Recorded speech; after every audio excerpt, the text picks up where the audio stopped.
Breaking news చూస్తున్నాం. హైదరాబాద్ లో తెలంగాణ భవన్లో బీఆర్ఎస్ ఆవిర్భావ దినోత్సవాన్ని ఘనంగా నిర్వహించేందుకు ఏర్పాట్లు పూర్తి చేశారు. పార్టీ అధ్యక్షుడు సీఎం కేసీఆర్ బీఆర్ఎస్ జెండాను ఎగురవేసిన తర్వాత పార్టీ జనరల్ బాడీ సమావేశం నిర్వహించనున్నారు.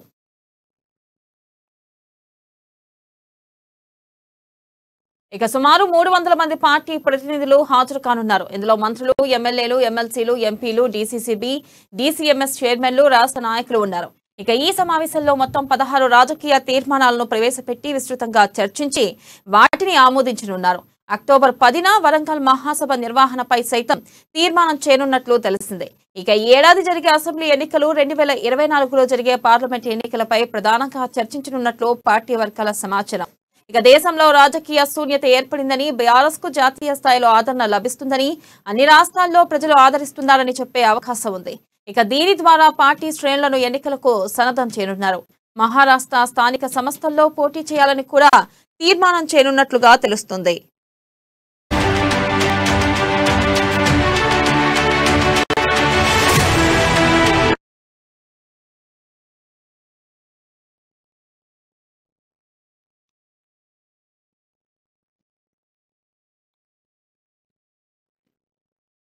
బ్రేకింగ్ న్యూస్ చూస్తున్నాం. హైదరాబాద్ లో తెలంగాణ భవన్ లో బీఆర్ఎస్ ఆవిర్భావ దినోత్సవాన్ని ఘనంగా నిర్వహించేందుకు ఏర్పాట్లు పూర్తి చేశారు.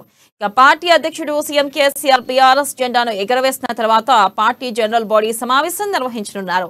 ఇక దీనిపై మరింత సమాచారాన్ని మా ప్రతినిధి నాగార్జున అందిస్తారు. నాగార్జున.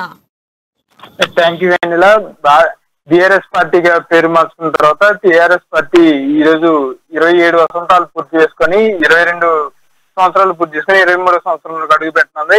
ఈ సందర్భంగా బీఆర్ఎస్ పార్టీ ఆవిర్భావ వేడుకలను ఎంతో ఘనంగా నిర్వహించాలని చెప్పి పార్టీ అధిష్టానం నిర్ణయం తీసుకుంది. దీనికి సంబంధించి ఇప్పటికే అన్ని ఏర్పాట్లు పూర్తి చేసింది. అలానే నియోజకవర్గాల వారీగా ఇన్ఛార్జీలు కానీ, ఎమ్మెల్యేలు కానీ, కార్పొరేటర్లు, జెడ్పీటీసీలు ఎవరైతే ఉన్నారో వారందరికి ఇప్పటికే ఆహ్వానాలు అందడం జరిగింది. దాదాపు 300 మంది ఈ సమావేశానికి హాజరవుతున్నారు.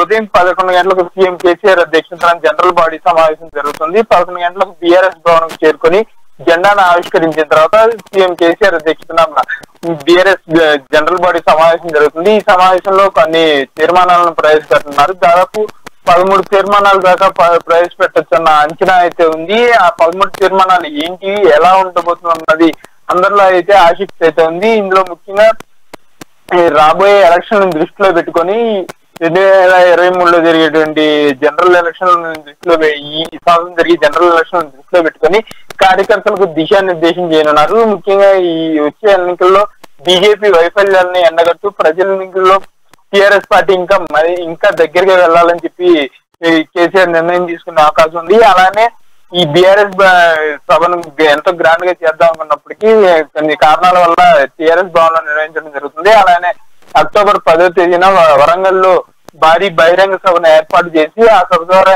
ఎన్నికలకు కార్యకర్తలను సన్నద్ధం చేసే ఉద్దేశంలో అయితే కేసీఆర్ ఉన్నట్లు తెలుస్తుంది. Right Nagarjuna, thank you.